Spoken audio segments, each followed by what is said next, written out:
Succession. Succession, oh my lamb. What in the world? Who am I sitting next to? Oh, shit. Succession. Where to start? The last 3 episodes are the ones we didn't report on. I know. Yeah. I'm just saying, where to start? There's so much to talk about. I don't know. I feel like when we did this the first time, it was perfect.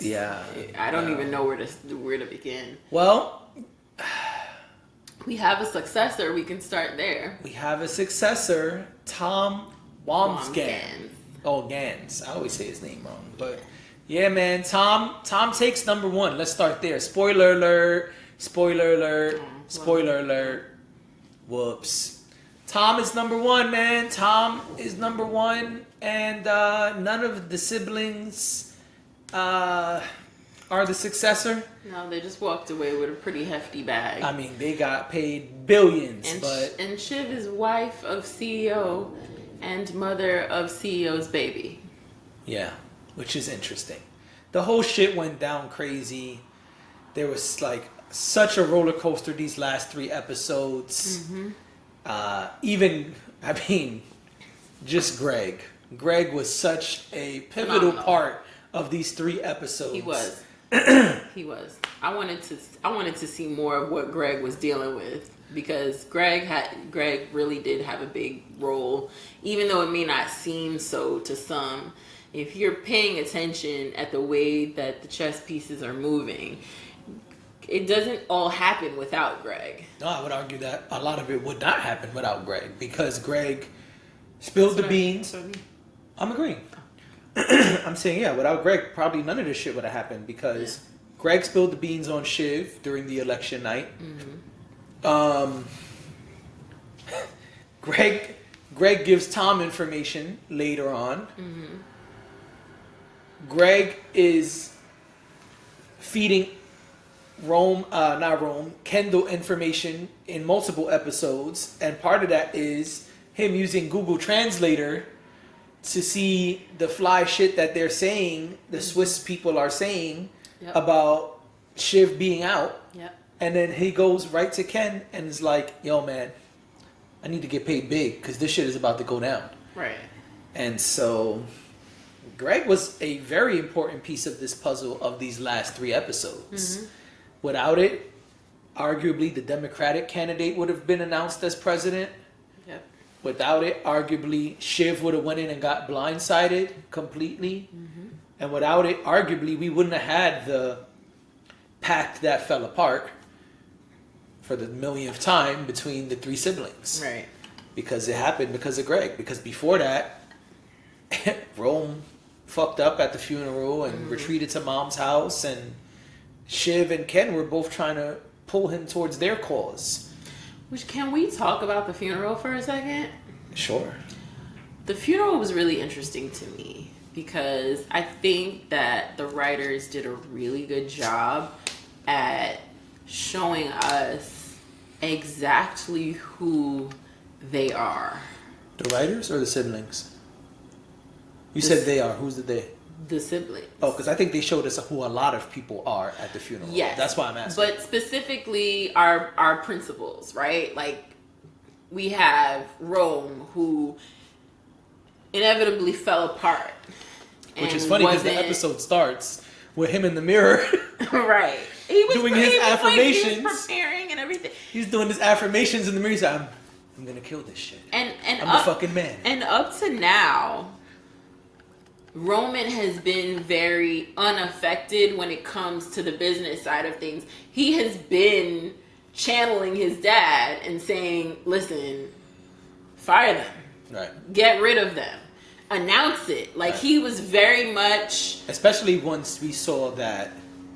it started actually a couple episodes back when he went on the firing spree. But right.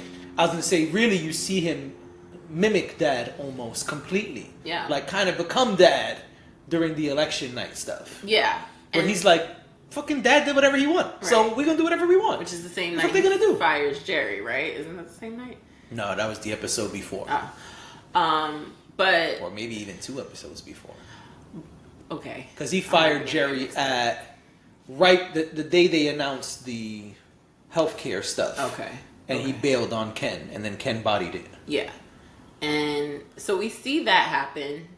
We see them go console him, and we watch Kendall go up there and kill it. And kill it. Which we know Kendall knows how to do. Kendall shines, man. Listen, people talk a lot of shit about Kendall. He may be a numbskull sometimes, but we have seen a lot this season Kendall rise and shine in moments pivotal moments when people thought like, all right, this shit is over. He steps up and knocks that shit out the park. He's very charismatic. And he did that very well when he was on some like, okay, just give me a minute. I got to fix these cards. And actually, I don't really need these cards. Right. And he did an amazing job.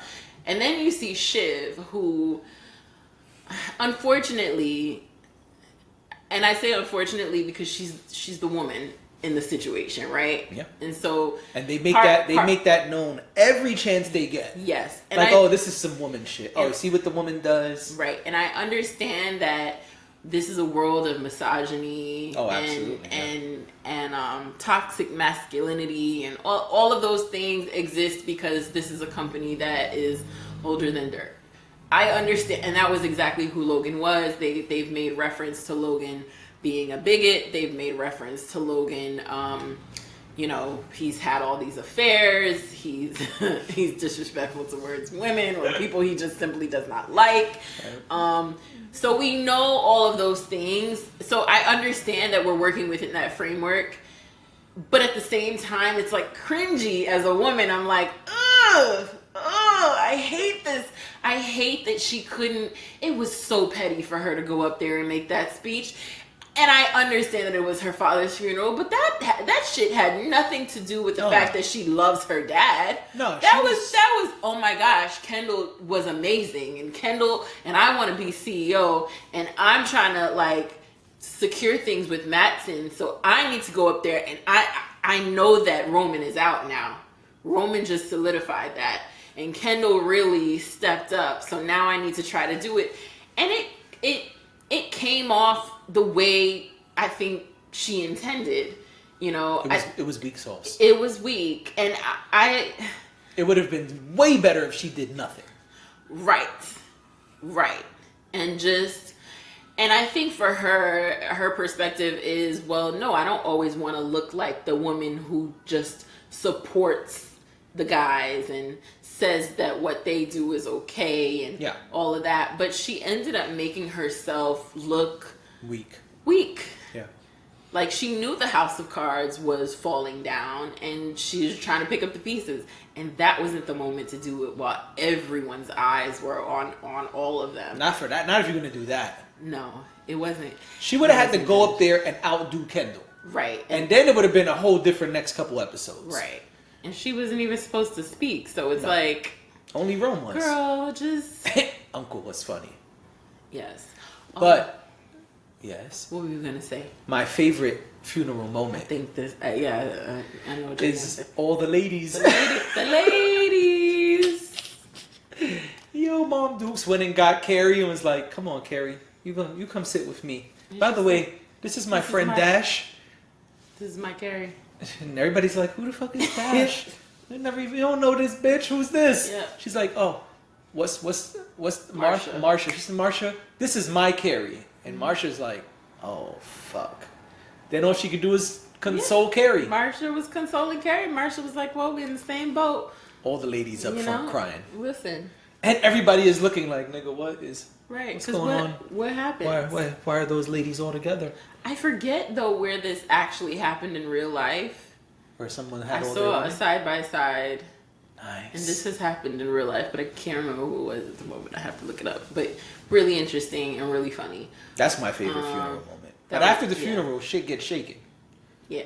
Because now everybody's trying to scramble to get their ducks in a row. Is the president-elect going to go with us? Is he going to go with Matsson? Will he do this? Will he do that? And what ends up happening is they sway him into an American CEO and rolling with Matsson, supporting the deal, pushing the deal through, or allowing the deal to go through. And they agree that, if there's an American CEO, all right, cool. And now that's when shit starts getting crazy. And in the midst of everything getting crazy, at Mom's house in the Bahamas or wherever the fuck that beautiful place was, shit gets crazy back at home. Right. And Matsson has a really weird, gross Conversation with Tom. conversation with Tom.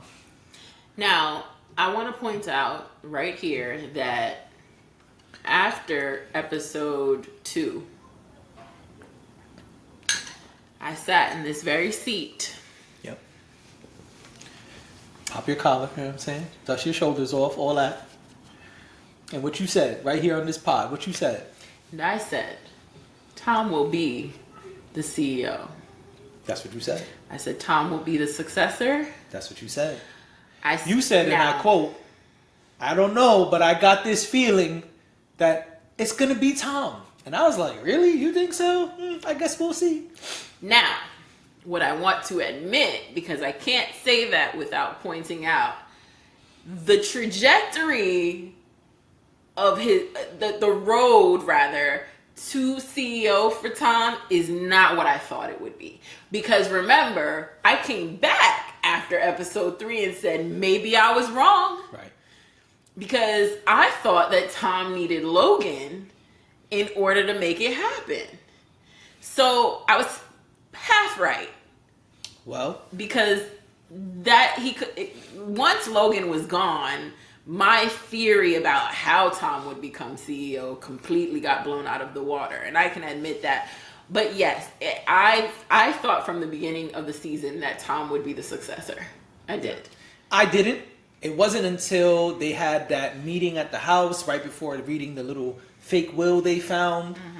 And I came up here and that's when it was like, I don't know how it's going to happen. Yeah. But I know movies and TV. Mm-hmm. And I said it here when Tom was trying to convince everyone to keep him around. You noticed the camera work. I noticed the camera because he was, begging Ken and trying to get on Ken's good side. And Ken sunned him. He's like, Yeah. listen, man, I like you. And you're my sister's dude. So, you cool with me. But Yeah. Tom, stop. And he went up the stairs. But the camera didn't follow Ken up the stairs. Didn't. There was this long stare on Tom where for a second it's like, is my HBO frozen? What's going on here? Right, yeah. Because it was a long stare and the camera, it never left. Like it was like right here and it stood right there. And it was just Tom standing there. I'm like, why the fuck are they just have why do they just have the camera on Tom for like 1 whole minute for no ass reason? Yeah. To me, that was foreshadowing. And that's when I came up here and was like, now that moment made me feel like Tom was going to be the one. But again, ain't nothing here tell us Tom was going to be the one. Right. Until the last moment. And even towards the end, it was like, Tom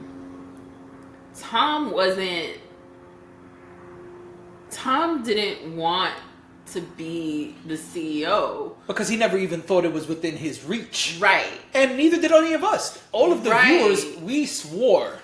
I would have put rent money up that it was going to be one of the 3 I kids. agree with It you. was like unfathomable that it would not be one of the kids. Like anytime it was like, maybe Jerry, nah. Yeah, maybe and this that person, immediately got- nah. I Maybe think it this was- guy, nah. I think it was in season 3 or season 2 where there was a strong possibility, there was a strong conversation about Jerry, and it was fleeting. It Yeah. didn't even last very long. It was just like, and that was when, I think it was season 2, that was when Jerry started trying to groom Roman, because I think everybody realized, that wasn't Logan's thought process. Like, did he think they weren't shit? Sure. But it's easier for you to think your kids aren't shit and make them CEO than it is to have somebody who's not your kid and not a part of your legacy run your company after you're gone. So